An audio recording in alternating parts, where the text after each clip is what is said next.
Cuando fui al banco a cerrar las cuentas de mi marido fallecido, lo vi en el mostrador, vivo. Él salió a toda prisa, sin notar mi presencia.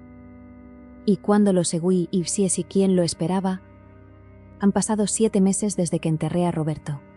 O mejor dicho, desde que lloré frente a una caja de madera de caoba completamente sellada, llena de cenizas que yo juraba que eran suyas. Si alguna vez han sentido que la vida entera se burla de ustedes en su propia cara, y han tenido que tragarse el llanto para poder respirar, quédense a escuchar esto.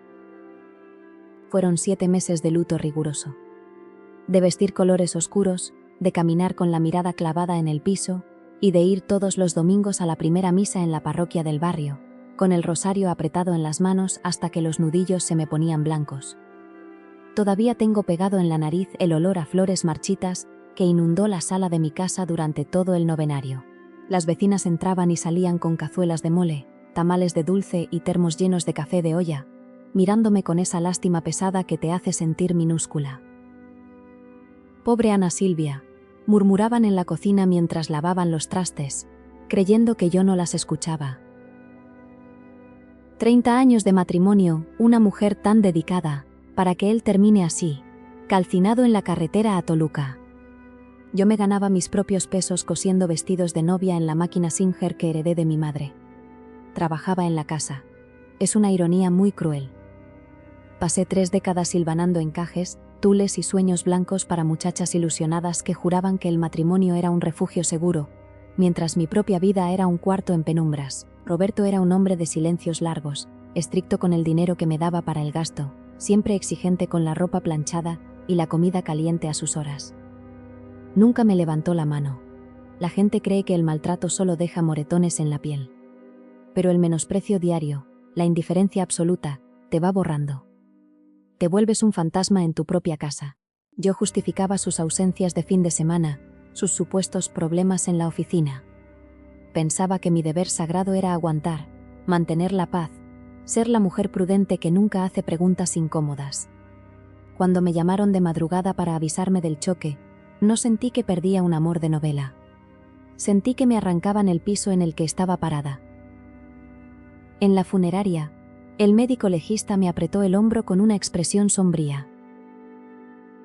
No es recomendable abrir el ataúd, señora Ana Silvia. El fuego no perdonó. Quédese con el recuerdo de cómo era en vida. Y yo, la tonta que siempre obedece, la mujer que nunca cuestiona a la autoridad ni a los hombres de traje, firmé los papeles temblando. Le recé a esa urna cada noche frente a mi Virgencita de Guadalupe. Y ahí estaba yo, a mis 58 años, tratando de reunir el valor para cancelar sus tarjetas y cerrar una cuenta bancaria que me estaba comiendo viva con las comisiones. El número de mi turno parpadeó en la pantalla roja. Me levanté sintiendo las rodillas torpes. La sucursal estaba llena, con ese bullicio insoportable de quincena. Mientras la muchacha del mostrador revisaba mi carpeta con cara de fastidio, me pidió una copia de mi credencial. Empecé a buscar en mi bolsa, pero al levantar la vista hacia la zona de ejecutivos al fondo del pasillo, el estómago se me desplomó de golpe. Una bofetada de hielo me paralizó la nuca. Había un hombre de espaldas, discutiendo en voz baja con el gerente. Llevaba puesta una chamarra de cuero gastada en los codos. Yo misma le cosí el forro de esa chamarra hace 3 años. La postura, la forma de recargar el peso sobre la pierna derecha. El hombre giró el rostro levemente por un segundo de perfil. Llevaba unos lentes de armazón grueso que nunca le vi y una barba candado bien recortada, pero la forma de la mandíbula, la nariz. Ese era el rostro que vi dormir a mi lado durante 30 años. El corazón me empezó a martillar en los oídos, silenciando de tajo todo el ruido de la gente y las cajas registradoras. Era Roberto. Estaba vivo. Respirando, cobrando algún cheque, moviéndose con total normalidad. El acta de defunción en mis manos de pronto pesaba 1 tonelada. Y lo que hizo él un segundo después, me cortó la respiración por completo. La muchacha de la ventanilla movía los labios con impaciencia, pero yo solo escuchaba un zumbido denso, como si tuviera un panal de abejas zumbando dentro del cráneo.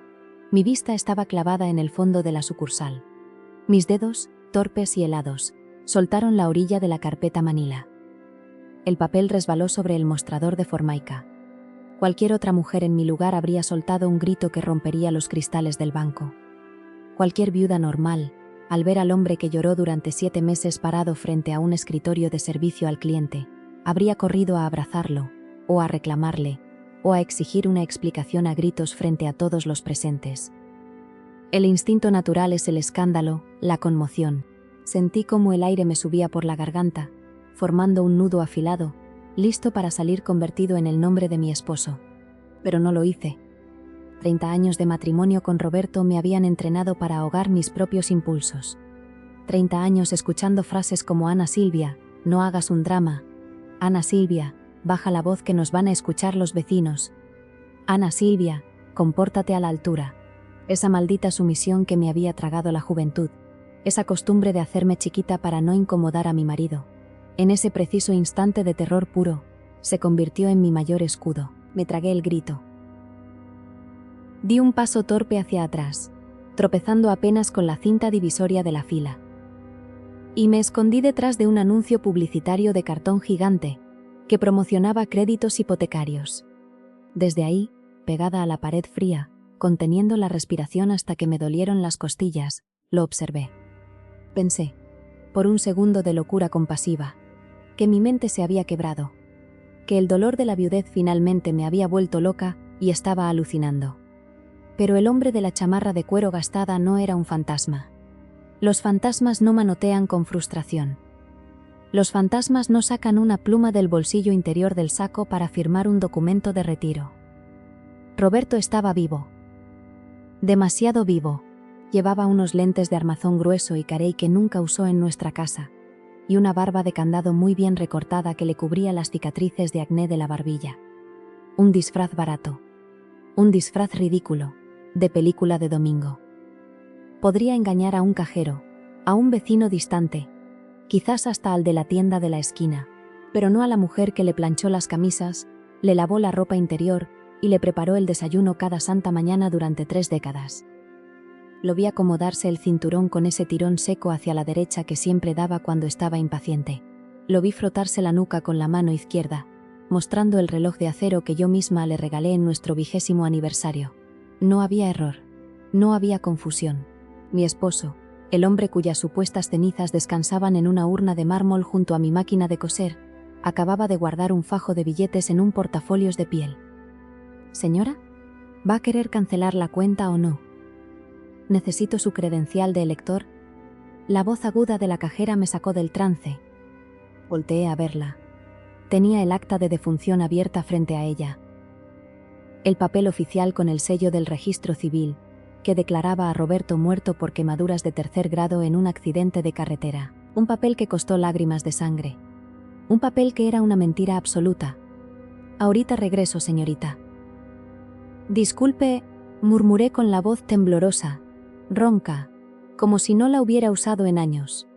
Le arranqué la carpeta de las manos, ignorando su cara de molestia y sus reclamos, y me giré justo a tiempo para ver a Roberto caminar hacia la puerta principal de cristal. Aceleré el paso, manteniendo una distancia prudente, escondiéndome entre las señoras que hacían fila para el cajero automático.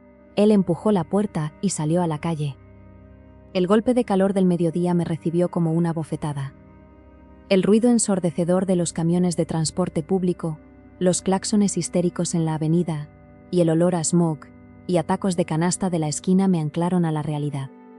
Esto estaba pasando.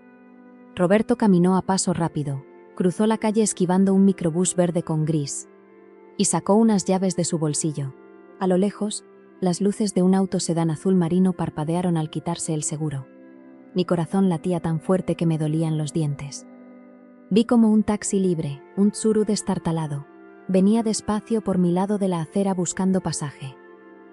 Levanté la mano de golpe. El chofer frenó rechinando las llantas. Abrí la puerta trasera y me dejé caer en el asiento de tela rasgada, respirando por la boca, sintiendo que el pecho me iba a estallar. «¿A dónde la llevo, jefa?», preguntó el taxista viéndome por el retrovisor, masticando un chicle. Señalé con mi dedo tembloroso hacia el sedán azul marino que se estaba incorporando al tráfico pesado de la avenida. «Siga a ese carro azul, por favor». Y por lo que más quiera, no lo pierda de vista. El taxista asintió, metió primera y arrancó de golpe. Yo me aferré a la manija de la puerta. Mientras el taxi avanzaba, mi mente empezó a retroceder. En ese asiento trasero, con el viento caliente pegándome en la cara, las piezas de un rompecabezas perverso empezaron a unirse en mi cabeza. Piezas que durante años me negué a mirar de frente, y lo que estaba a punto de descubrir al final de ese trayecto, destruiría el último gramo de inocencia que me quedaba. El olor a gasolina mal quemada y a pino aromatizante del taxi me revolvía el estómago, pero no me atrevía a bajar la ventanilla. Tenía miedo de que, si me movía un solo centímetro, la frágil realidad en la que estaba suspendida terminara de romperse. Las llantas del viejo Tsuru rechinaban cada vez que el chofer frenaba de golpe detrás del sedán azul marino en el que viajaba mi difunto esposo. 30 años. La mente humana es un mecanismo oscuro y tramposo cuando se trata de protegerte del dolor. ¿Cómo es posible dormir al lado de un extraño durante 3 décadas y no darte cuenta de nada? Hoy lo sé. Nosotras, las mujeres de mi generación, fuimos criadas con un manual invisible bajo el brazo. Un manual que nos enseñó a callar, a servirle siempre el plato más grande de carne al marido, a no hacer preguntas si él llegaba tarde, porque el hombre es el que provee, sale a la calle a pelear con el mundo y viene cansado. Qué mentira tan venenosa nos hicieron tragar desde niñas. Mientras el taxi avanzaba a tirones por el tráfico de la avenida, recordé, con una claridad que me dio asco físico, los famosos viajes de negocios a Monterrey o Guadalajara. Roberto trabajaba como contador para una empresa grande de logística. Según él, las auditorías de emergencia siempre caían en puentes vacacionales, en aniversarios o en los cumpleaños de mi familia. Yo, en mi papel de la esposa comprensiva y devota, le empacaba las camisas, le ponía sus vitaminas en la maleta de cuero y le daba la bendición en la puerta de la casa. Cuando regresaba, su ropa no olía a oficina, ni a encierro de hotel barato. Olía a humedad de alberca, a bloqueador solar caro, a un perfume de mujer que definitivamente no era el agua de colonia que yo usaba. ¿Y qué hacía yo? Lo que hacen miles de mujeres que prefieren la ceguera al abandono. Echaba la ropa a la lavadora, le ponía extra suavizante para matar el olor y me callaba la boca. Me convencía a mí misma de que estaba imaginando cosas. Justificaba su frialdad diciendo que era el estrés del trabajo. El miedo a destruir la familia perfecta siempre fue más grande que mi propia dignidad. Y luego estaba el tema del dinero. Los retiros extraños de la cuenta de ahorros que teníamos para emergencias. Cuando le preguntaba, él fruncía el ceño. Es una inversión a plazo fijo. Ana Silvia, tú de números no sabes nada, dedícate a tus costuras y déjame los negocios a mí, me decía con esa voz condescendiente, mientras se tomaba el café de olla que yo me levantaba a prepararle a las 5 de la mañana. Me trató como a una niña boba, como a un mueble útil pero sin voz. Y la culpa me carcomía ahí, sentada en el taxi, al aceptar que yo le había dado permiso de tratarme así. El recuerdo del accidente me golpeó de nuevo mientras tomábamos el periférico. La llamada de madrugada. El reporte oficial. Un choque de frente contra un tráiler en la carretera. El auto incendiado hasta los fierros. El médico legista entregándome una bolsa de plástico con pertenencias a medio quemar. Su anillo de matrimonio chamuscado y el marco de metal de su cartera. No hay nada que ver, señora. El fuego fue implacable. Quédese con el recuerdo de su marido en vida, me dijo el doctor con una frialdad que en su momento confundí con empatía profesional. Ahora me daba cuenta de la monstruosidad de la trampa. El anillo. Él se quitó el maldito anillo y lo tiró en ese infierno de lámina retorcida para que yo lo encontrara. Yo no había enterrado a mi marido. Lloré durante 7 meses abrazada a una urna llena de cenizas de quién sabe qué pobre desgraciado. O peor aún, polvo de leña quemada. Pensé en mi muchacho. En mi Daniel. Mi único hijo. Se me hizo un nudo de alambre en la garganta al imaginar cómo le iba a decir que su padre, el hombre al que él miraba con tanta admiración, nos había abandonado de la forma más perversa y cobarde posible. Pobrecito de mi muchacho, pensé. Si yo estaba destruida, esta noticia iba a acabar con la vida de mi hijo. Oiga, jefa, el carrito azul ya se metió para la zona de las privadas. La voz del taxista me sacó de mis pensamientos. ¿Le sigo dando para adentro? Levanté la vista. Habíamos dejado atrás el ruido de la ciudad y las calles agrietadas. Estábamos entrando a una zona residencial de lujo. Calles amplias y arboladas, bardas altísimas cubiertas de bugambilias, casetas de vigilancia con guardias uniformados. Un mundo blindado que estaba a años luz de nuestra pequeña casa con humedad en el techo. Sígalo, por favor. No se le pegue mucho, pero no deje que se nos pierda. El sedán azul marino encendió la direccional y se detuvo suavemente frente a un portón negro, automático, en una casa enorme de 2 pisos con acabados de piedra. El motor del taxi roncaba a unos 50 metros de distancia, estacionado bajo la sombra de un árbol. Roberto apagó el motor de su carro. Lo vi bajar, ajustándose esa chamarra de cuero que yo misma remendé. No se veía como un hombre atormentado que huye de sus deudas. Se veía relajado, como quien llega a su verdadero hogar después de hacer un mandado. Caminó hacia el portón. Pero antes de que él pudiera sacar sus llaves, la pequeña puerta peatonal se abrió desde adentro. Yo me incliné hacia adelante en el asiento del taxi, con las manos pegadas al cristal caliente de la ventana, olvidándome de respirar. Lo que salió por esa puerta hizo que el tiempo se detuviera de golpe. El dolor del engaño tomó una forma física, respiró el mismo aire que yo, y me demostró que el infierno apenas estaba comenzando. La pesada puerta de herrería negra se abrió hacia afuera con un zumbido eléctrico, suave y costoso, de esos que te avisan que estás frente a una propiedad donde el dinero no falta. Yo seguía encogida en el asiento trasero del taxi, con la respiración atorada en la base del cuello. Mis uñas se clavaban en el tapiz rasgado del tsuru. Del otro lado del portón salió una mujer. No era una modelo de revista, ni la clásica villana de telenovela llena de joyas. Era peor. Era una mujer real, tangible. Tendría unos 30 y tantos años, el cabello castaño recogido en un chongo despreocupado, y vestía ropa deportiva de esa tela gruesa e impecable que no encuentras en los tianguis. Se veía fresca, descansada, con esa piel luminosa de quien duerme sus 8 horas y no tiene que preocuparse por estirar el gasto de la quincena. Roberto, mi Roberto, el hombre al que yo le lloraba cada noche frente a un altar con veladoras, le sonrió de una forma que me revolvió las entrañas. Era una sonrisa amplia, genuina, sin esa tensión en la mandíbula que siempre llevaba a nuestra casa. Se quitó los lentes de armazón grueso, su disfraz de teatro barato, y la besó en los labios. No fue un beso furtivo de amantes escondidos. Fue el beso de rutina de un marido que vuelve a casa después de hacer un trámite tedioso en el banco.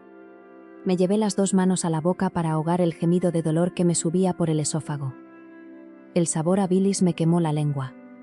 Pero el golpe de gracia, el que me partió el alma en 1000 pedazos, vino un segundo después. De la cochera salieron corriendo 2 niños. Un niño que apenas estaría aprendiendo a caminar, con pasos torpes y un carrito de plástico en la mano, y una niña de unos 5 o 6 años, con trenzas apretadas y un vestido amarillo. «Papi», gritó la niña, dando un brinquito.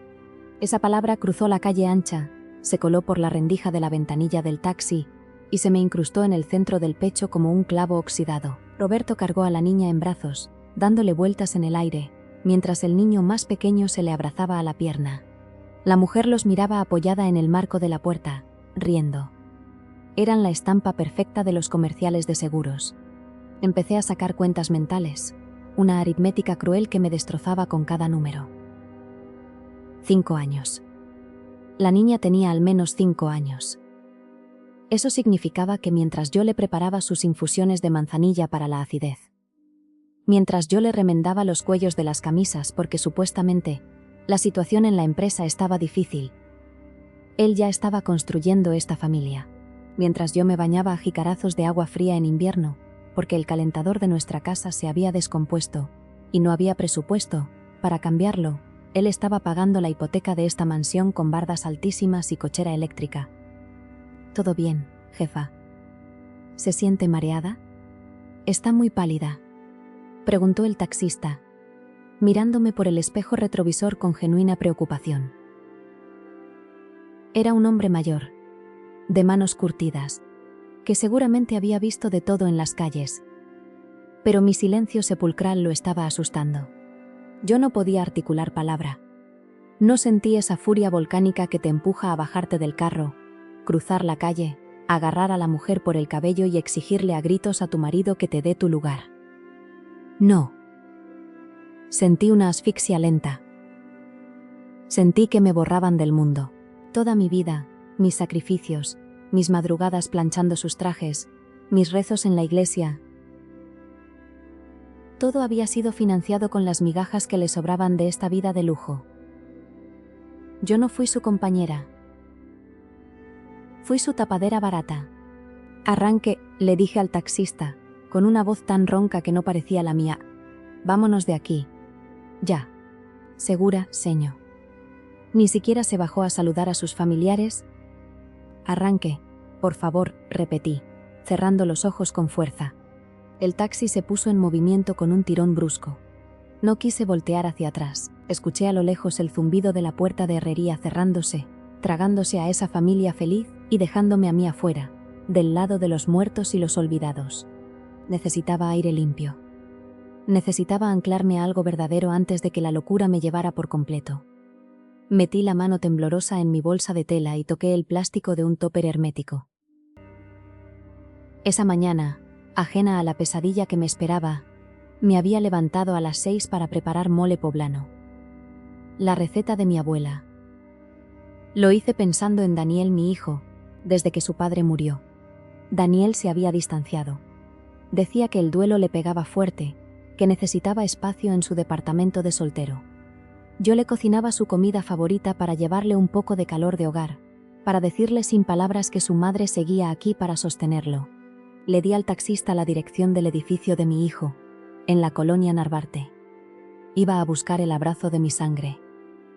Iba a buscar a la única persona en este mundo que compartiría mi dolor, el único que me ayudaría a enfrentar a ese monstruo que se hacía llamar nuestro jefe de familia. O al menos, eso era lo que mi estúpido corazón de madre quería creer cuando bajé del taxi y subí las escaleras hacia el departamento de mi hijo. El trayecto en taxi desde aquella zona residencial de Bardas Altas hasta la colonia Narvarte se me hizo eterno, como si estuviera atravesando una ciudad de gelatina espesa. El conductor no volvió a encender la radio ni me hizo plática. Creo que mi palidez y mi silencio absoluto lo asustaron. Yo iba aferrada a mi bolsa de tela vieja, abrazándola contra mi estómago revuelto. Adentro llevaba el tóper de plástico con el mole poblano que había preparado esa misma madrugada. Hacer mole desde cero no es cualquier cosa. Requiere tiempo, paciencia y manos dispuestas a quemarse un poquito. Me había levantado a las 5 de la mañana a tostar los chiles anchos, el pasilla, el ajonjolí y los pedazos de tablilla de chocolate amargo. Mientras molía todo en la licuadora vieja que chilla cada vez que la enciendo, yo lloraba. Lloraba porque me sentía una viuda inútil, una mujer a la mitad, cocinando la receta favorita de su hijo para intentar curarle a él un dolor que yo misma no podía soportar.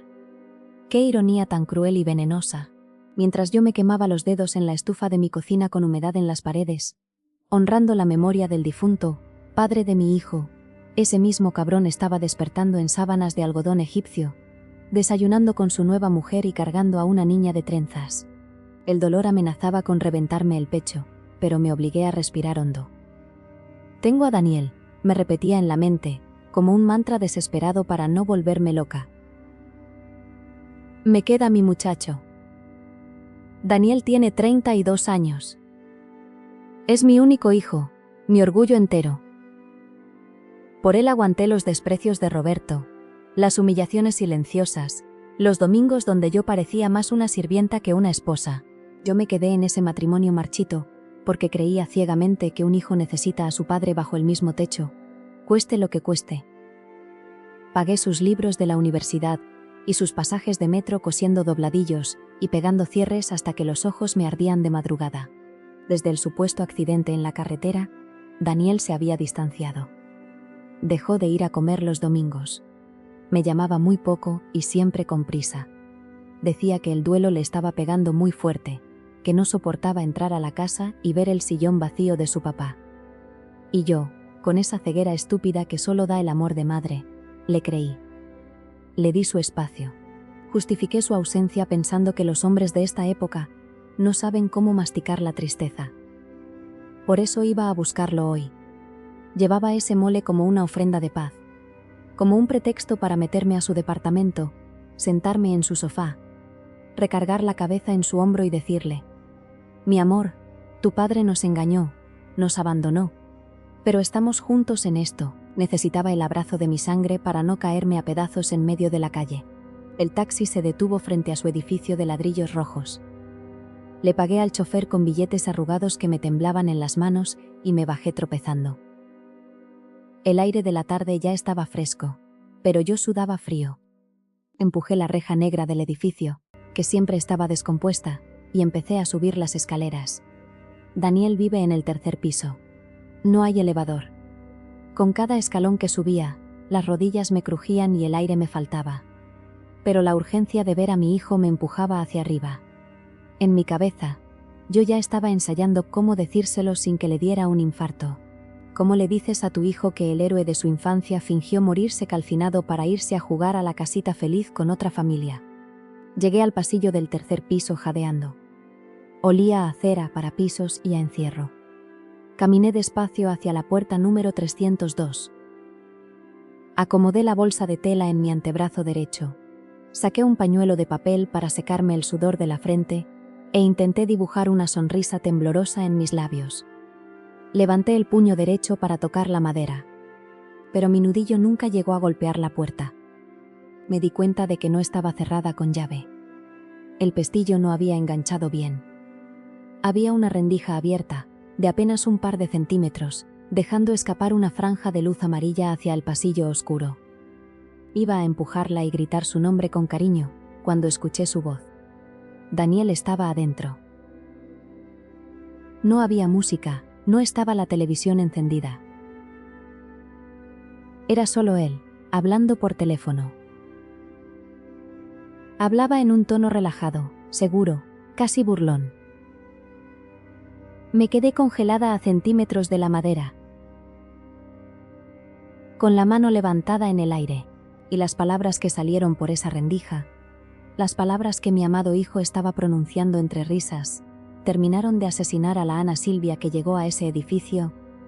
Mi mano derecha se quedó suspendida en el aire, a escasos milímetros de la madera gastada de la puerta. A través de la rendija, una franja delgada de luz amarillenta cortaba la penumbra del pasillo, iluminando el polvo que flotaba en el aire con olor a cera para pisos y a humedad. Yo estaba lista para empujar esa puerta, entrar llorando y refugiarme en los brazos de mi muchacho. Estaba lista para decirle que el mundo entero nos había escupido en la cara, pero que nos teníamos el uno al otro. Pero la voz de Daniel, mi Daniel, me clavó los pies al suelo. No era la voz ronca y apagada de un hijo que lleva 7 meses arrastrando el luto por los rincones. Era un tono relajado, seguro de sí mismo, adornado con una risita cínica que le raspó la garganta. Estaba hablando por celular en altavoz. Caminaba de un lado a otro por la sala de su departamento, proyectando una sombra alargada que se cruzaba por la rendija de la puerta. Ya te dije que te relajes, hombre. Estás paranoico, decía Daniel. Y escuché el sonido del hielo chocando contra el cristal de un vaso. Nadie te está siguiendo. ¿A quién se le ocurre ir a la sucursal bancaria del centro? Te hubieras esperado a que yo te hiciera el retiro por internet. Para eso me dejaste las claves. El aire se me atoró en la tráquea. El bocado de bilis que venía conteniendo desde que salí de la zona residencial me quemó la garganta. No podía ser. Mi cerebro de madre, adiestrado para justificar cualquier defecto de su cría, intentó buscarle una explicación lógica. Está hablando con un amigo, me quise convencer. Está hablando de otra cosa, de un negocio, de un favor. Y entonces, el vaso de cristal que sostenía mi hijo tocó la mesa, y la voz que salió por la bocina de su teléfono me atravesó el cráneo como un balazo frío. Era urgente sacar ese efectivo, Dani. Tuve que pagarle el saldo al abogado que nos ayudó con los traspasos a las cuentas de las Islas Caimán. Además, ya estoy harto de estar escondido. Llevo 7 meses haciéndome el muerto, carajo. Era Roberto. Era la voz de mi marido. Platicando con mi hijo. No hubo un grito, no hubo lágrimas. Sentí que todos los órganos de mi cuerpo se volvían de plomo, y me arrastraban hacia el centro de la tierra. La bolsa de mandado donde llevaba el topper con el mole poblano, el mole que me había levantado a preparar a las 5 de la mañana para consolar la tristeza de mi hijo, de pronto pesaba como si estuviera llena de piedras. Me pegué a la pared del pasillo, temblando tan violentamente que los dientes me castañeaban. Me tapé la boca con ambas manos para que no me escucharan respirar. Estaba presenciando mi propio asesinato en vida. «Ya falta muy poco, papá», respondió Daniel. Le dijo papá. Con esa naturalidad. Con esa sangre fría. Hablé con el ajustador ayer en la tarde. Los 20 millones de pesos del seguro de vida ya están casi liberados. Solo falta que pase el último filtro de la auditoría de rutina. Pero los papeles están perfectos. ¿Estás seguro de que el doctorcito ese no va a abrir la boca?, preguntó Roberto desde el teléfono. El pendejo del médico forense ya cobró su tajada, papá. $500,000 de pesos en efectivo por firmar el acta de defunción por quemaduras de 3er grado y entregar una caja llena de cenizas de perro callejero. Ese infeliz está más embarrado que nosotros. Si él habla, se va a la cárcel por falsificación de documentos oficiales y asociación delictuosa. No va a decir ni pío. Tú tranquilo, disfruta a tu familia nueva.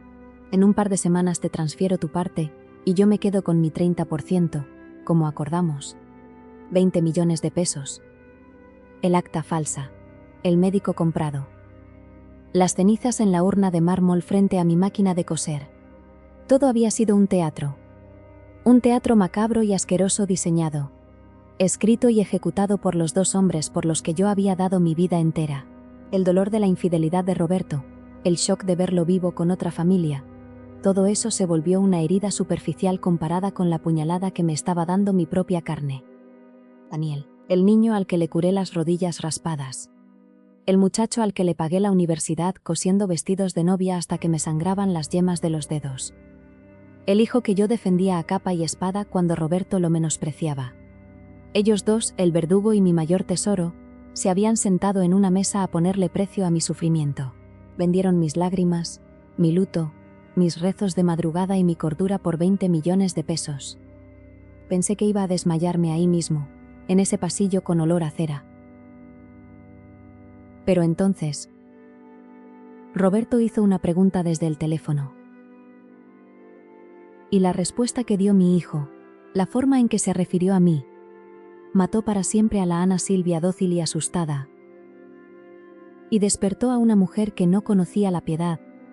Me quedé apoyada contra la pared descascarada del pasillo, cerrando los ojos con tanta fuerza que vi luces blancas.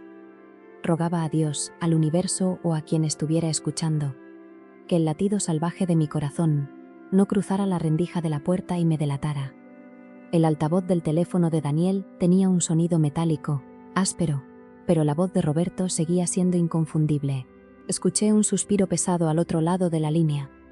¿Y tu mamá?, preguntó Roberto de pronto, bajando el tono, casi como si temiera que yo estuviera escondida debajo de su cama en esa casa de lujo. ¿Estás seguro de que no sospecha nada, Dani? Hoy en la sucursal me entró una paranoia espantosa. Sentí una mirada clavada en la nuca. ¿Qué tal si a la señora se le ocurre ir a hacer preguntas, o a escarbar en los estados de cuenta viejos? El silencio en el departamento de mi hijo duró apenas un par de segundos.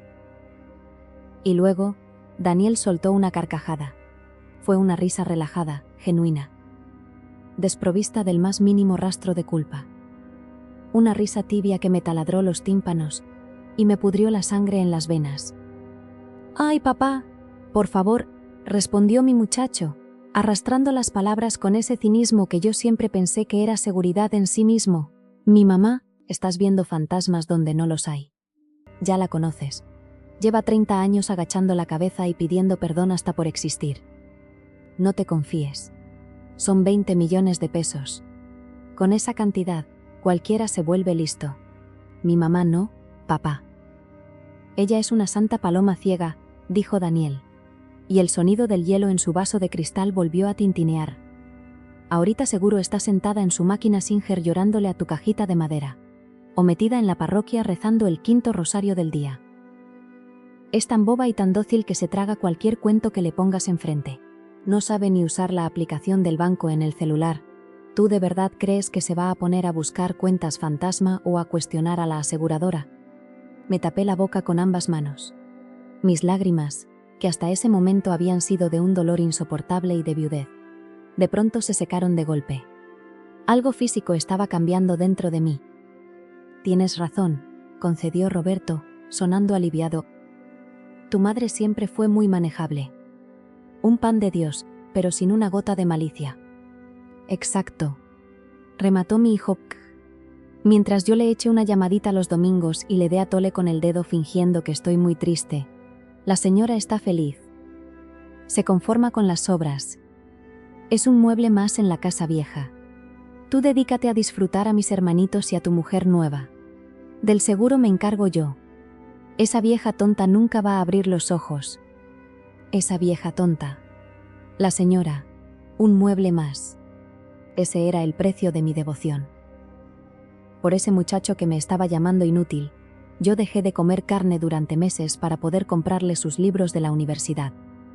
Por él, aguanté que su padre me tratara con la punta del zapato, con tal de que mi hijo no creciera en un hogar roto. Les di mi juventud, mi cuerpo, mis horas de sueño, mi dignidad entera. Y ellos habían construido un imperio de mentiras millonarias basándose en una sola premisa: que Ana Silvia era una idiota útil. Ese fue su error. El más grande y fatal de sus errores. Confundieron mi educación con cobardía. Confundieron mis silencios para evitar pleitos con una incapacidad mental para defenderme. Creyeron que, por ser una mujer de casa que hace tortillas a mano y cose dobladillos, no tenía el cerebro suficiente para destruirlos.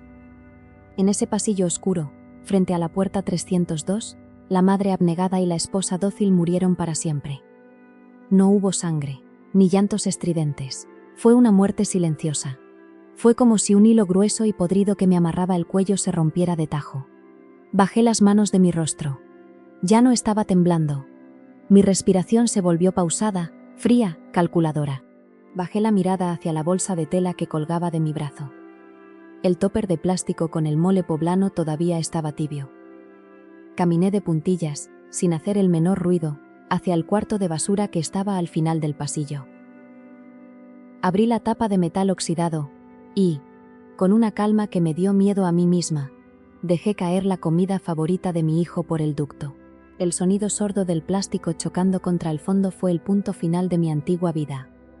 Me di la media vuelta y bajé las escaleras. Tenía que regresar a la casa del difunto. Y tenía que hacer algo que, en 30 años de matrimonio, jamás me atreví a hacer. El camino de regreso a mi casa lo hice en un microbús de la Ruta 3. Iba sentada en el último lugar, pegada a la ventana grasienta, viendo pasar las calles grises de la ciudad mientras el motor roncaba. No derramé una sola lágrima en todo el trayecto. El llanto es para los que tienen esperanza de que algo mejore, o para los que buscan consuelo. Yo ya no buscaba nada de eso. El dolor me había vaciado por dentro, dejándome limpia, fría y extrañamente lúcida. Cuando metí la llave en la cerradura de mi casa, la puerta rechinó como siempre. Al entrar, me recibió ese olor denso y dulzón a cera derretida y a encierro que llevaba meses instalado en la sala. Ahí estaba el altar. Mi obra maestra de la estupidez. Una mesa cubierta con un mantel blanco bordado por mis propias manos. 3 veladoras de vaso de cristal a medio consumir. Un retrato de Roberto con un moño negro en la esquina. Y en el centro, la pesada urna de mármol con sus supuestas cenizas. Caminé hacia el altar despacio. El silencio de la casa ya no me parecía aplastante, sino cómplice. Me paré frente a la urna. 7 meses arrodillándome en este mismo punto, pidiéndole a Dios que le diera descanso eterno al alma de un hombre que, en ese preciso instante, seguramente estaba comiendo en una vajilla cara y jugando con sus hijos nuevos. Extendí la mano y apagué las 3 veladoras, ahogando las llamas con las yemas de mis dedos desnudos. No me importó la quemadura. Era el último dolor físico que iba a permitir que ese hombre me causara. Agarré el portarretratos con su foto, abrí el bote de basura de la cocina y lo dejé caer sobre las cáscaras de plátano y los restos de café. Luego, me dirigí al fondo del pasillo. Roberto tenía un cuarto pequeño que llamaba su despacho. Era un cuartucho húmedo donde guardaba una computadora vieja, un archivero de metal y un escritorio de caoba rasguñado.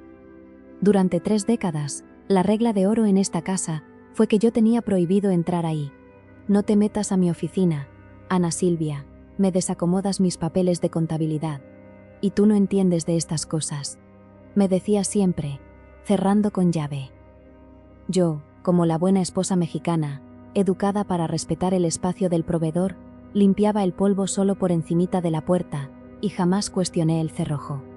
Fui al patio de lavado, abrí la caja de lámina oxidada donde guardábamos las herramientas y saqué un martillo de hierro y un desarmador plano.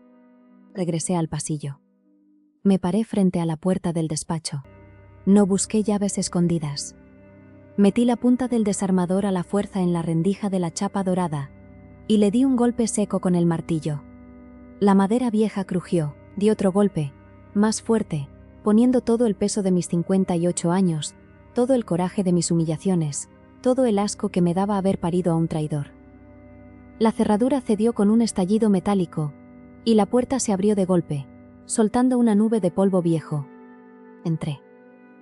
Encendí la bombilla pelona que colgaba del techo. La habitación olía a humedad y a papel guardado. Empecé a abrir los cajones del archivero. Al principio, solo encontré basura vieja. Recibos de luz de hace 10 años, garantías de electrodomésticos, manuales. Pero mi mente ahora estaba afilada. Son 20 millones de pesos, había dicho Daniel. Esa cantidad de dinero, esos trámites, no se hacen de palabra. Tiene que haber un rastro. Tiene que haber firmas. Saqué todos los cajones del escritorio y los tiré al piso. Los papeles volaron por la habitación.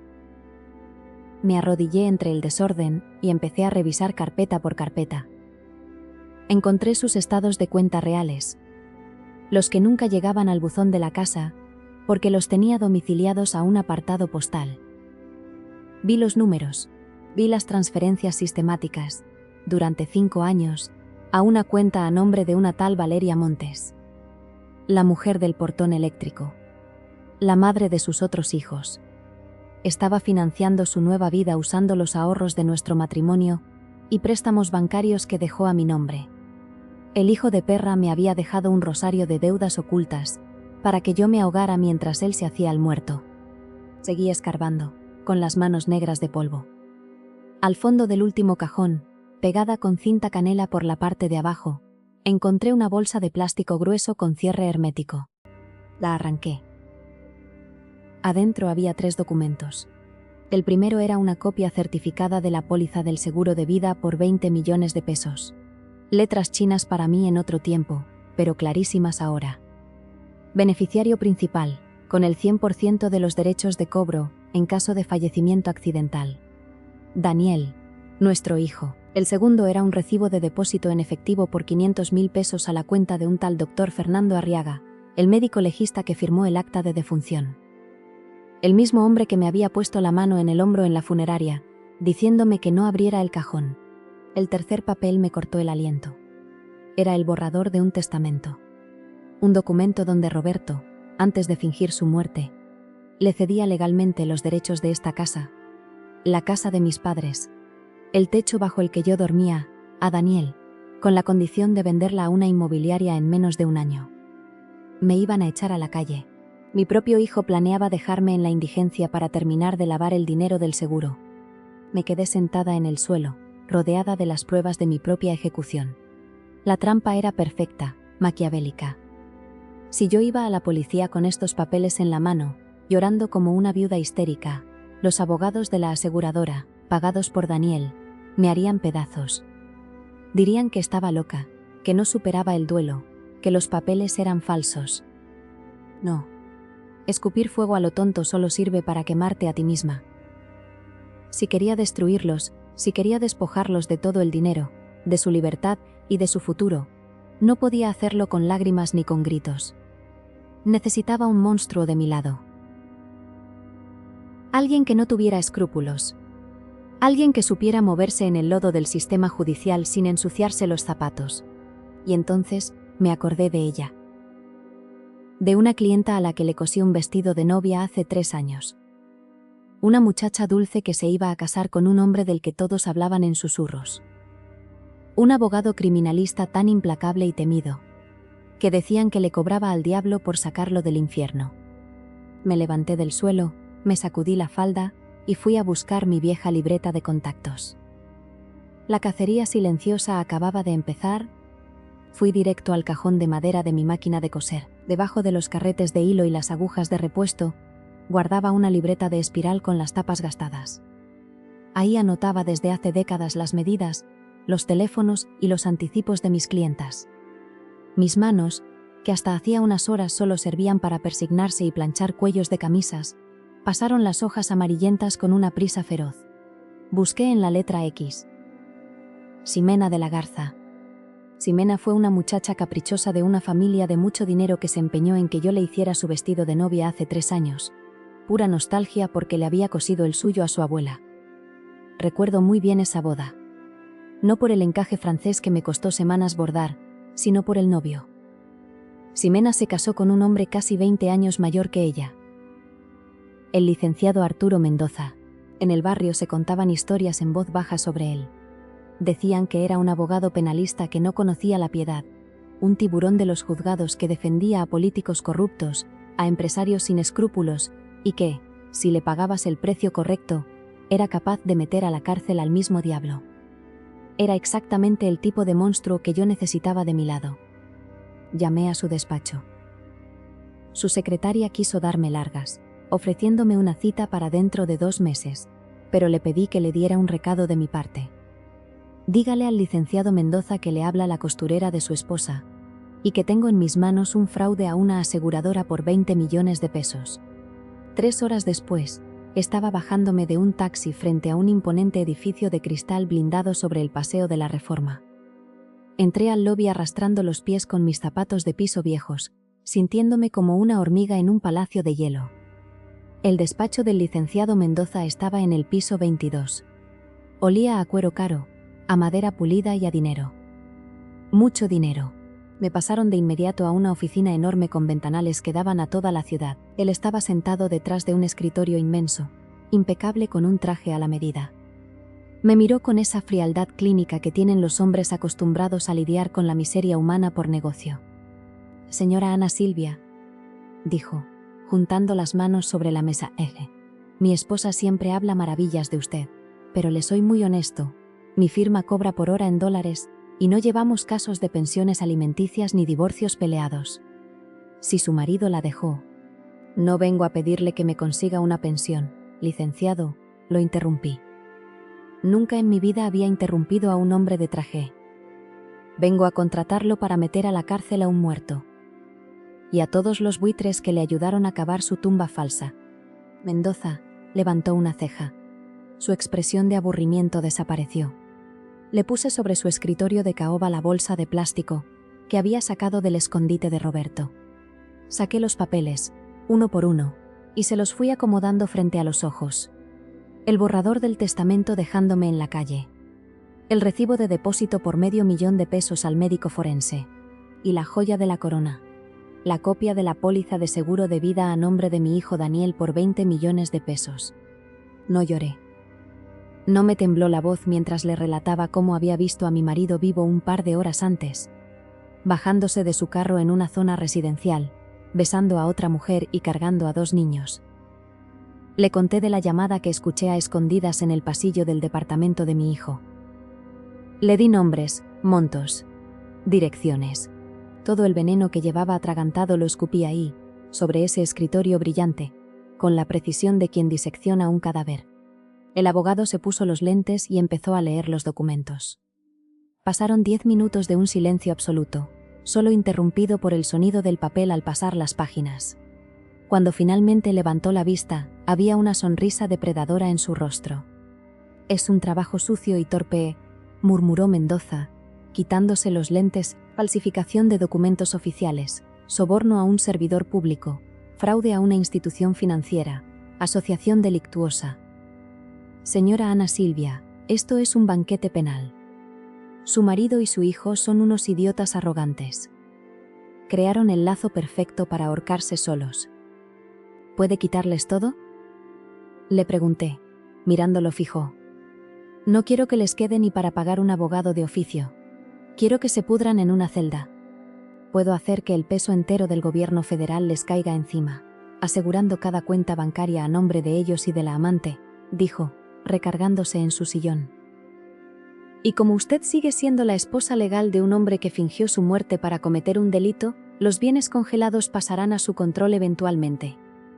Yo me quedaré con un porcentaje generoso de esa recuperación por mis honorarios.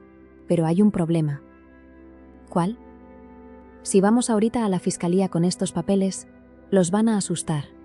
Van a huir del país o a esconder el dinero en otro lado antes de que un juez gire las órdenes de aprehensión. Para que la trampa sea mortal, no podemos morder el anzuelo todavía. Tenemos que dejar que cobren el cheque del seguro. Tenemos que esperar a que el dinero caiga en la cuenta de su hijo y comiencen a transferirlo. Los vamos a agarrar con las manos atascadas de sangre. El abogado se inclinó hacia adelante, mirándome a los ojos con una seriedad escalofriante. Esto significa que vamos a tener que esperar un par de semanas, señora. Y usted tiene el trabajo más difícil de toda esta operación. Tiene que regresar a su casa y actuar como si nada hubiera pasado. Va a tener que sentarse a comer con el hijo que la vendió, servirle la comida, mirarlo a los ojos y seguir siendo la viuda triste y tonta que ellos creen que es. Si usted respira mal, si hace una mala cara, se nos cae el teatro. ¿Tiene el estómago para soportar esa hipocresía? Apreté los puños sobre mis rodillas hasta que me dolieron los huesos. Llevo 30 años tragando veneno y sonriendo. Licenciado, le contesté, levantándome de la silla. Unas semanas más no me van a matar. Salí de esa oficina con un contrato firmado y una guerra declarada en silencio. Pero Mendoza tenía razón. La verdadera tortura no iba a ser en los juzgados. La verdadera prueba de fuego me estaba esperando 3 días después. El domingo por la tarde, cuando la puerta de mi casa sonó y vi a mi hijo Daniel parado en el umbral. Con una botella de vino en la mano y la peor de sus sonrisas falsas, el domingo amaneció con un cielo encapotado, pesado, como si la ciudad entera supiera la asquerosidad que se estaba gestando a mis espaldas. En la estufa vieja de mi cocina, el agua de barro hervía a fuego lento. Le dejé caer un trozo oscuro de piloncillo y 2 rajas gruesas de canela. El aroma dulce del café de olla comenzó a inundar las paredes con humedad. Durante 30 años, ese olor significó hogar. Significó domingos en familia, sobremesa y tranquilidad. Hoy, ese mismo olor me revolvía las tripas, me daba unas náuseas tan violentas que tuve que agarrarme del filo del fregadero para no vomitar. Había comprado pan dulce en la panadería de la esquina, las conchas de vainilla que tanto le gustaban a mi muchacho. Mi hijo. El traidor. El plan del licenciado Mendoza era una tortura psicológica diseñada para probar mi resistencia. Tenía que sentarme frente al verdugo de mi vida, servirle la comida, mirarlo a los ojos y seguir siendo la viuda triste y tonta que ellos necesitaban que yo fuera. Si yo daba un paso en falso, si mi mirada dejaba entrever una onza de rabia o conocimiento, Daniel le avisaría a Roberto. Sacarían el dinero del país en cuestión de horas, cruzarían la frontera y yo jamás volvería a ver justicia. Sonó el timbre. El ruido eléctrico me taladró los nervios. Me sequé las manos temblorosas en el delantal de cuadros. Me detuve un segundo frente al espejo del pasillo.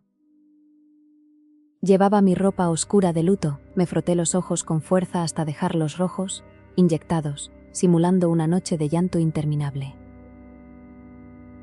Respiré profundo, cerré los ojos y guardé a la mujer herida en el fondo de un cajón mental.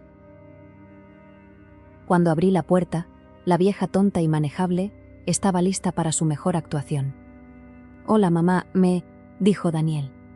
Ahí estaba él. Llevaba una botella de vino tinto barato en la mano y una sonrisa ensayada, torcida por una compasión que me dio asco físico. Se acercó y me dio un beso en la mejilla. Tuve que apretar los dedos de los pies dentro de mis zapatos cerrados para soportar su proximidad.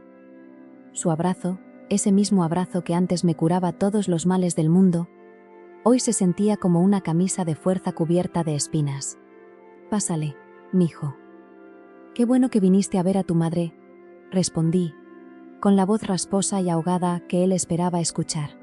Nos sentamos a la mesa de madera del comedor.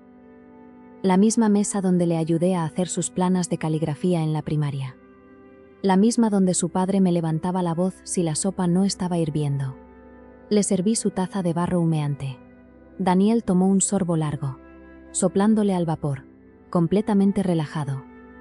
Se quitó la chamarra y se acomodó en la silla con la arrogancia de un rey que viene a visitar a sus súbditos. Te veo muy cansada, ma. Tienes que soltar un poco, no puedes seguir así. Papá ya no está y a él no le gustaría verte sufriendo por los rincones, dijo, masticando un pedazo de concha de vainilla, con un tono tan cínico que el corazón me saltó en el pecho. ¿Papá ya no está? Claro que no está, pensé, observando cómo las migajas del pan le caían en la camisa. Tu papá está paseando en un centro comercial exclusivo de Polanco, comprándole ropa a su hija de trenzas con el dinero de las tarjetas de crédito que me dejó embarcadas. Es difícil. Daniel, susurré, bajando la vista hacia mis manos entrelazadas sobre el mantel de plástico floreado. A veces me siento en la máquina de coser y juro que escucho sus llaves en la puerta. Siento que va a entrar y me va a pedir su cena. Lo extraño tanto. Exprimí un par de lágrimas. Fue sorprendentemente fácil llorar en ese momento. Pero no estaba llorando por mi marido. Estaba llorando la muerte del niño que yo parí. El hijo que yo crié ya no existía. Había sido devorado por la codicia de un hombre idéntico a su padre. Él me palmeó el dorso de la mano. Su piel tibia contra la mía fue repugnante. El tiempo cura todo, mamá. Oye, por cierto, quería comentarte algo importante. Me salió una oportunidad buenísima. Un nuevo trabajo, una inversión con unos socios fuertes. Me va a ir muy bien. Por fin voy a dar el salto grande. El seguro. Estaba hablando del seguro de vida falso. Estaba presumiendo el dinero manchado con mi miseria frente a mis propias narices. ¡Qué bendición tan grande! Mijo, le contesté, fingiendo una sonrisa de orgullo materno. Tu padre, desde el cielo, estaría tan orgulloso de verte triunfar. Sí, exacto, pero fíjate que he estado pensando mucho en ti. Esta casa es muy grande para ti sola, mamá. Las tuberías están podridas, los techos tienen humedad. Mis socios tienen una constructora y me dijeron que este terreno vale muy buen dinero. Podríamos venderla de una vez. Te compro un departamentito chiquito en las afueras, fácil de trapear, y con el sobrante me ayudas con el capital para arrancar mi negocio. Todos ganamos. Ahí estaba la estocada final. El plan macabro del testamento que encontré escondido bajo el archivero. Quería sacarme a la calle, botarme de mi propio hogar para terminar de lavar los 20 millones de pesos. Quería encerrarme en 4 paredes de yeso para que yo me muriera de tristeza rápido, lejos, sin estorbar su nueva vida de lujos. Tragué saliva. Lo miré fijo a los ojos. Esos ojos castaños idénticos a los míos. Mi instinto materno buscó desesperadamente. Por una fracción de segundo, un titubeo en su mirada. Una pizca de culpa, no había nada. Solo frialdad y avaricia calculada. Lo voy a pensar, mi amor. Déjame pasar el primer aniversario de su partida primero. Ahorita no tengo cabeza ni fuerzas para firmar papeles en notarías, le dije, dándole un trago a mi café negro. Él disimuló su frustración aflojándose el cuello de la camisa. No te tardes mucho, mamá. Las buenas oportunidades no esperan a los que lloran. Fueron 2 horas exactas de tortura dominical. 2 horas escuchando sus planes falsos, sus anécdotas vacías, aguantando sus mentiras acomodadas con una naturalidad monstruosa. Cuando por fin se levantó para irse, lo acompañé a la reja de la calle. Me volvió a abrazar y me dio un beso ruidoso en la frente. Te quiero, ma. Ya no le llores a la cajita de cenizas. Descansa. Ve con Dios, hijo, le dije. Cerré la puerta de metal despacio. Le puse el pasador grueso y me deslicé hasta caer sentada en el piso de cemento del patio. El aire me faltaba. Actuar esa farsa de sumisión me había drenado el alma entera. Fueron 14 días de infierno. 14 días tragando veneno, recibiendo a las vecinas que me traían estampitas religiosas, prendiendo veladoras frente a la estúpida urna de mármol. Hasta que un jueves por la mañana, justo cuando estaba regando las macetas, mi teléfono celular viejo sonó. Era un número privado.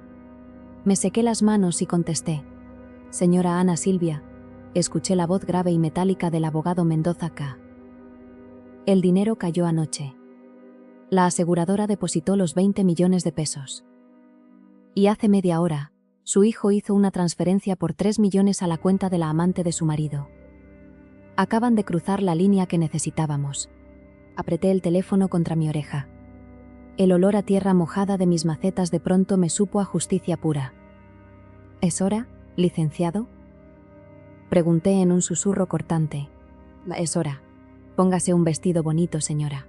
Porque hoy no va a haber gritos ni escisiones, pero los muertos van a resucitar directamente en la cárcel. Colgué el teléfono y me quedé mirando la pantalla estrellada de mi aparato por un minuto entero. No hubo fanfarrias ni música de suspenso en mi cabeza. Solo un silencio profundo, limpio, idéntico al que queda en el patio después de una tormenta fuerte que arranca las ramas podridas de cuajo. Caminé despacio hacia mi recámara. Abrí las puertas del closet. Llevaba más de medio año vistiendo faldas negras, suéteres grises de lana que picaban en la piel, blusas oscuras que olían a naftalina y a viuda resignada. Hundí las manos hasta el fondo, empujando las cajas de zapatos viejos, y saqué un vestido de manta color hueso con flores de vivos colores bordadas en el pecho. Un vestido artesanal hermoso que Roberto me hizo guardar hace una década porque, según él, me hacía ver ridícula y demasiado llamativa para una señora de mi edad. Me lo puse. La tela fresca sobre mi piel se sintió como un abrazo de alguien que por fin me quería de verdad. Yo misma. Me cepillé el cabello frente al espejo, alisando mis canas con una calma absoluta. El licenciado Mendoza me había explicado cada engranaje de la maquinaria legal que acababa de echar a andar. Yo no tenía que ir a patear puertas. No tenía que pararme frente al portón eléctrico de la casa de la otra mujer a gritarle groserías, para que los vecinos salieran al balcón a grabar con sus celulares. Eso es para las mujeres que necesitan probarle algo al mundo, o que todavía esperan que el marido infiel les pida perdón de rodillas. Yo no quería perdones. Quería que la ley aplastara a los 2 hombres que me robaron la vida entera. Todo estaba coordinado con una precisión quirúrgica. A las 12 del día en punto, me preparé una taza de té de canela en mi cocina. Mientras el agua hervía en la estufa, 3 camionetas blancas, sin logotipos pero repletas de agentes de la Fiscalía General, se estacionaban frente a la reja de herrería en la zona residencial de lujo.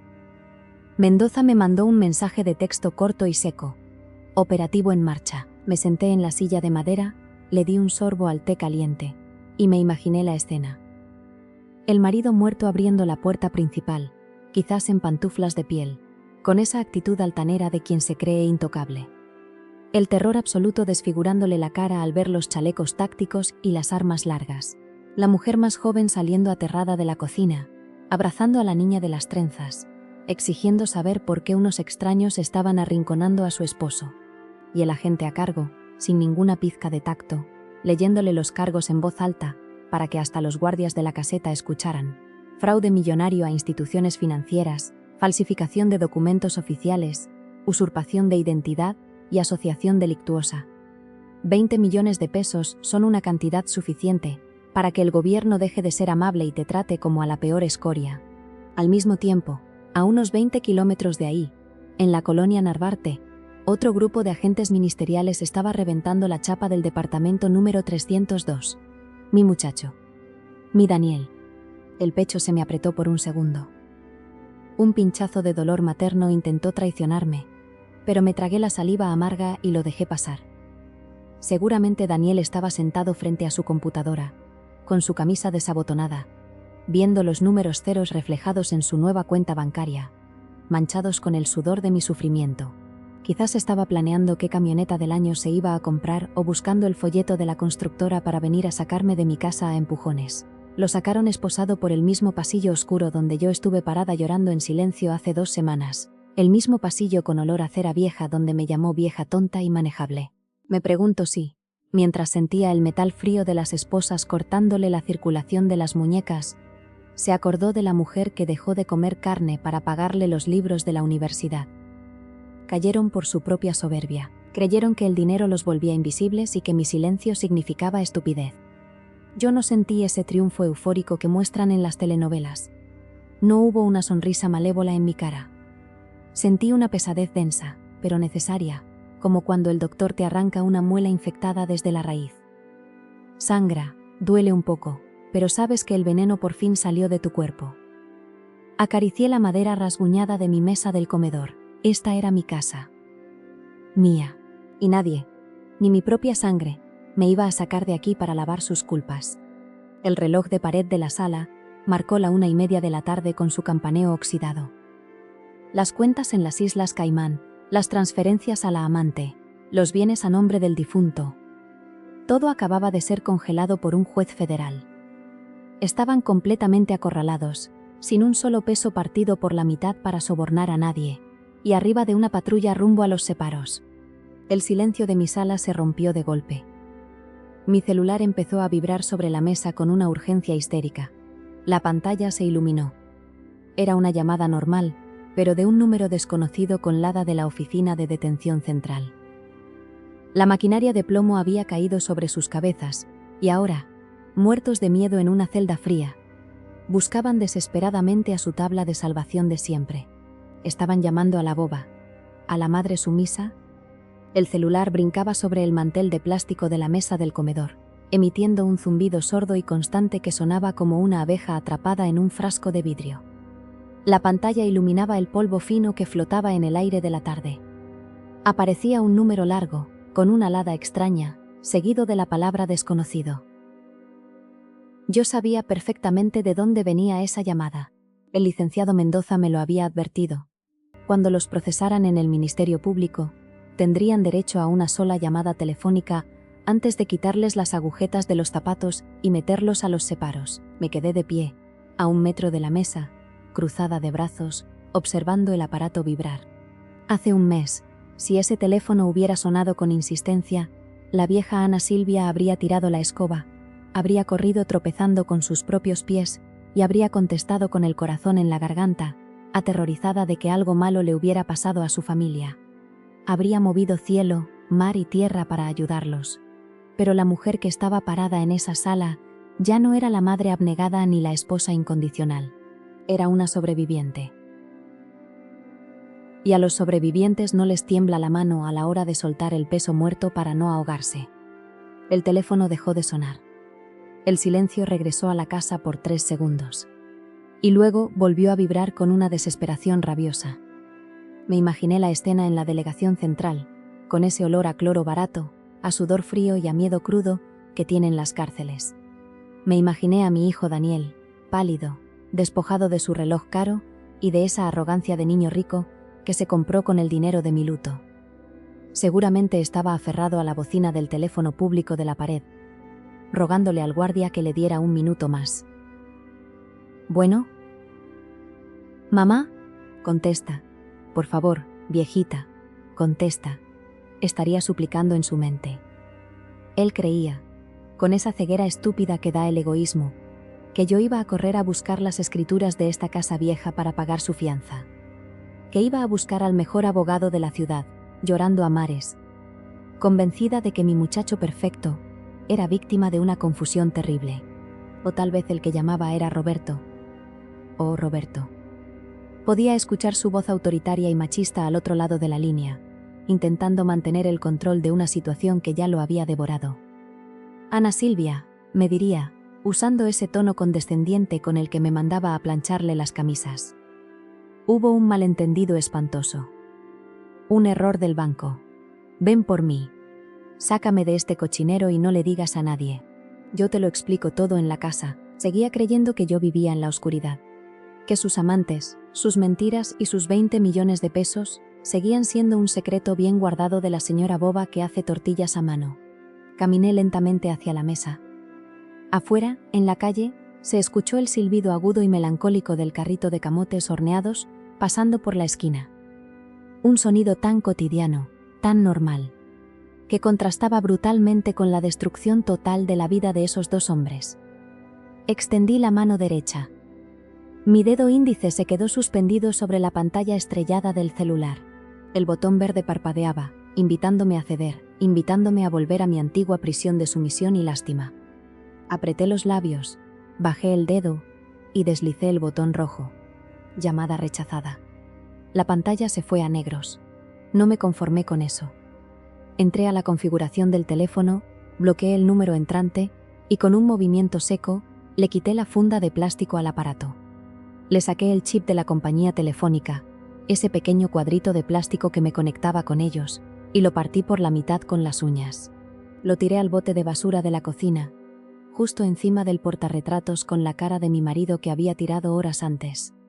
Fue en ese preciso instante, en esa ausencia total de respuesta, cuando la verdad les debió haber caído encima como un bloque de cemento. El licenciado Mendoza me contó días después cómo fue la revelación. Sentados en la celda de detención preventiva, esperando que sus abogados de lujo, esos que ya no podían pagar porque todas sus cuentas estaban congeladas, llegaran a salvarlos, un agente del Ministerio Público se les acercó con la carpeta de investigación. Les mostró las pruebas, los estados de cuenta de la amante, el recibo del médico forense, el borrador del testamento. Y sobre todo, la firma de la persona que los estaba denunciando y hundiendo sin piedad.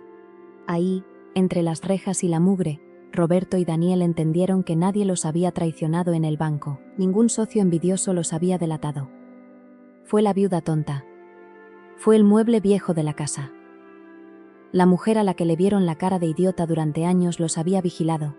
Había reunido las pruebas en silencio, había contratado al abogado más despiadado del país, y los había empujado al abismo sin derramar una sola lágrima frente a ellos. Mi ausencia en ese teléfono fue el golpe de gracia. Fue mi manera de decirles: ya sé quiénes son. Y ya no me importan. Me serví otra taza de café. Me senté en mi máquina de coser, pasé los dedos por la madera gastada, y miré el espacio vacío donde antes estaba la urna de cenizas falsas. La guerra había terminado. Pero el papeleo, la herencia y mi nueva vida apenas estaban por comenzar. Los juzgados penales de la Ciudad de México tienen un olor muy particular. Huelen a desesperación estancada, a sudor frío, a desinfectante barato de pino y a lágrimas que ya no le importan a nadie. El proceso legal no fue cosa de 2 días. La justicia en este país mastica despacio, pero cuando el licenciado Mendoza llevaba las riendas, masticaba con dientes de acero. Yo no tuve que pararme en ningún estrado a dar discursos de telenovela. No hubo gritos, ni desmayos, ni careos dramáticos donde yo les escupiera en la cara todo mi rencor. Eso se lo dejé a los abogados. Yo me sentaba en la última fila de la sala de audiencias, vestida con colores claros, con la espalda recta y las manos descansando sobre mis rodillas. Desde ahí, observaba el teatro derrumbarse. Roberto había envejecido 10 años en un par de meses dentro del reclusorio Oriente. Sin sus lociones caras, sin sus tintes para la barba, y sin el ego inflado que le daba el dinero robado, era solo un hombre pequeño, gris y encorvado. Sus abogados de oficio intentaron alegar locura temporal, estrés extremo, cualquier barbaridad para reducir la condena. No sirvió de nada. El juez fue implacable: fraude millonario a instituciones financieras, falsificación de documentos oficiales, usurpación de identidad y asociación delictuosa.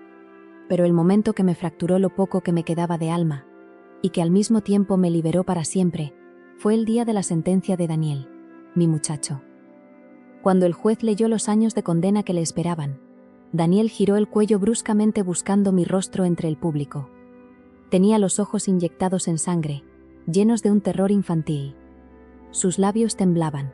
Desde la barrera de madera que nos separaba, me suplicó con la mirada. Era la misma mirada que ponía a los 6 años, cuando rompía un cristal en la calle y esperaba que su madre saliera a dar la cara y pagar los platos rotos. Me quedé mirándolo fijamente.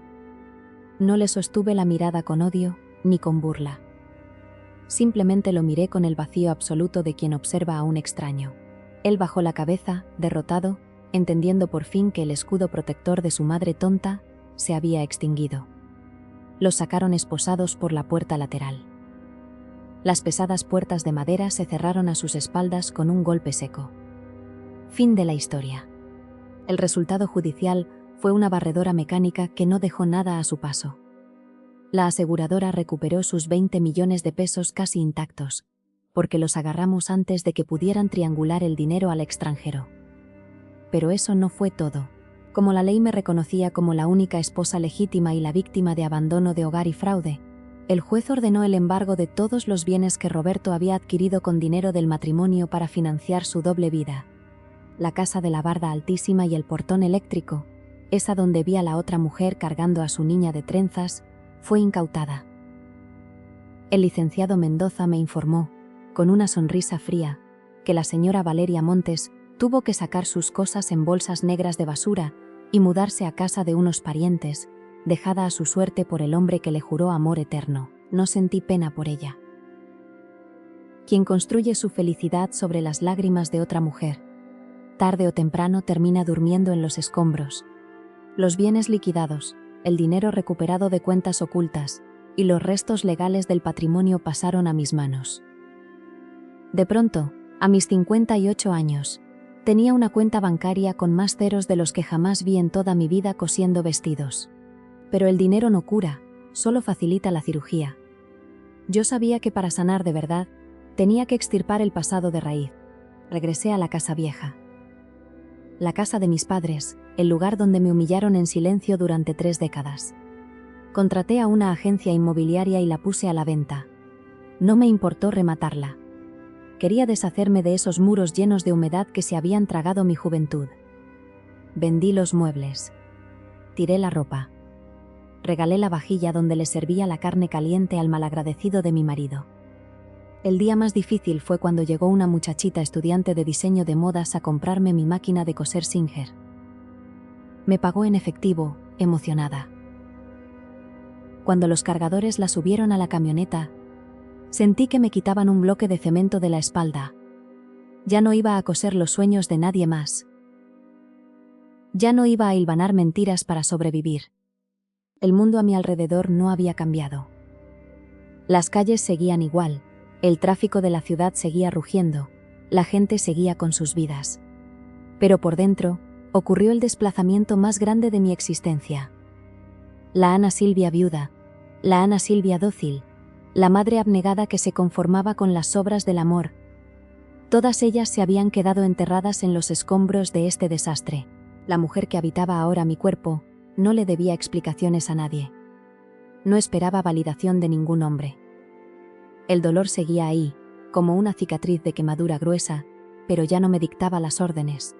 Una mañana de martes, con el cielo despejado, entregué las llaves de la casa vacía al nuevo dueño. Salí a la banqueta arrastrando una sola maleta de rodillas. Todo lo que necesitaba para el resto de mi vida cabía en ese cuadro de tela. Un taxi me estaba esperando con la cajuela abierta. El chofer me preguntó el destino, y cuando le di la dirección de la terminal de autobuses, sonreí por primera vez en casi un año. Iba a un lugar donde el aire huele diferente, un lugar que Roberto siempre dijo que era una pérdida de dinero, pero que a partir de hoy sería mi verdadero hogar. El aire en Sayulita huele a sal, a tierra mojada cuando llueve por las tardes y a libertad cruda. Ya no hay olor a cera derretida, ni a naftalina, ni a ese encierro lúgubre que me asfixió durante 30 años. Llegué a este rincón de Nayarit con una maleta de rodillas y el alma en carne viva, pero con la cabeza más alta que nunca. Roberto siempre odió el mar. Decía que la arena ensuciaba los zapatos caros, que la brisa oxidaba los relojes y que el sol del trópico era una molestia insoportable. Por eso exactamente elegí este lugar. Porque aquí no hay un solo rincón, ni una sola piedra, que guarde su memoria. Compré un local pequeño, pintado de cal blanca, a un par de cuadras de la playa principal. No es una mansión de 2 pisos con portón eléctrico ni muros de 3 metros de alto diseñados para esconder secretos sucios. Es un espacio abierto, con un techo de palma tejida por donde se cuela el sonido constante de las olas cuando el viento sopla fuerte desde el Pacífico. Lo convertí en una florería. Durante casi un año respiré el hedor asqueroso de las coronas de muertos marchitas, llorándole a una caja de madera llena de polvo y mentiras. Hoy mis manos, que antes solo servían para zurcir calcetines ajenos y secar lágrimas que nadie valoraba, se hunden todos los días en la tierra húmeda y fértil. Cultivo y vendo flores vivas. Afuera de mi local, tengo macetas enormes con enredaderas de bugambilias fucsias y naranjas que trepan por las paredes de adobe y se desbordan hacia la banqueta empedrada. Las turistas gringas se detienen a tomarles fotos, y las señoras del pueblo vienen temprano a comprarme rosas y girasoles para adornar sus comedores. Nadie en este lugar me conoce como la viuda de Roberto o la mamá de Daniel. Nadie me tiene lástima. Aquí soy simplemente Ana Silvia, la dueña de la florería. La mujer que levanta y baja la cortina de metal de su negocio cuando le da la gana, que administra su propio dinero sin tener que rendirle cuentas a ningún hombre de traje, y que se toma su café negro por las mañanas sentada en una silla de mimbre, mirando cómo el amanecer revienta contra el agua. A veces, muy de vez en cuando, me cruza por la mente la imagen de esa celda gris en el reclusorio preventivo de la capital. Me imagino los domingos de visita, donde seguramente la otra mujer no se para ni por equivocación para llevarle comida a un criminal arruinado, y donde mi hijo debe estar aprendiendo a golpes contra el cemento lo que realmente cuesta traicionar a la propia sangre. Pero el pecho ya no se me encoge. Tampoco siento esa rabia hirviente que me quemaba la garganta los primeros días de la cacería. El rencor es una piedra muy pesada, inútil y filosa para llevarla en la mochila cuando apenas estás aprendiendo a caminar ligera. Yo simplemente los solté. Los dejé caer en el pozo oscuro que ellos mismos cavaron a escondidas con su avaricia. Mi justicia no fue un teatro de venganza para que me aplaudieran, fue un acto de conservación. El rescate más grande de mi vida. Tengo 58 años. La gente en la ciudad te dice que a esta edad ya eres un mueble arrumbado, que tu única función decente es tejer chambritas para los nietos, rezar en los rincones y esperar la muerte en silencio. ¡Qué mentira tan venenosa! Yo siento que acabo de nacer. Las arrugas que tengo alrededor de los ojos ya no son marcas de aguantar humillaciones o de ahogar llantos en la madrugada, son las huellas de reírme a carcajadas con las mujeres del mercado. Mi cuerpo, que por décadas fue el refugio seguro de un cobarde y la cuenta bancaria de un egoísta, ahora me pertenece a mí, célula por célula. Las noches largas ya no me dan pánico. Cuando apago la luz y me acuesto bajo mis sábanas limpias, escuchando el rugido del mar a lo lejos, el único peso que siento sobre el colchón es el mío. Y es un peso hermoso, cálido y valiente.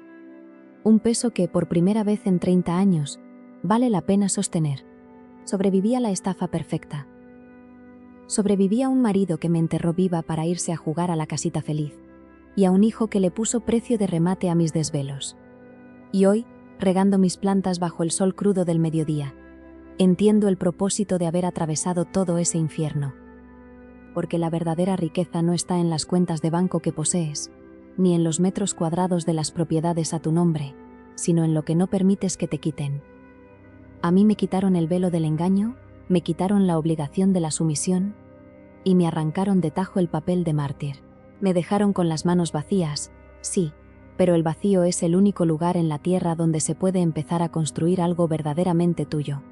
¿Qué les pareció esta historia, mis queridas amigas?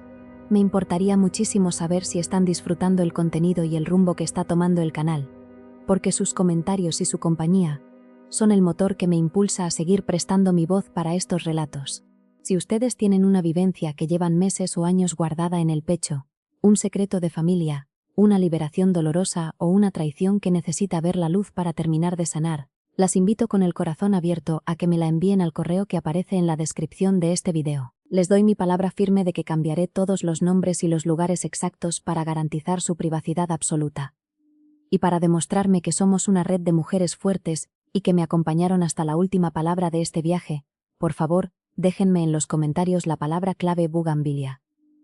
Así sabré que estamos juntas, floreciendo con terquedad sin importar dónde nos hayan plantado. Les mando un abrazo muy fuerte, y nos escuchamos en la próxima historia.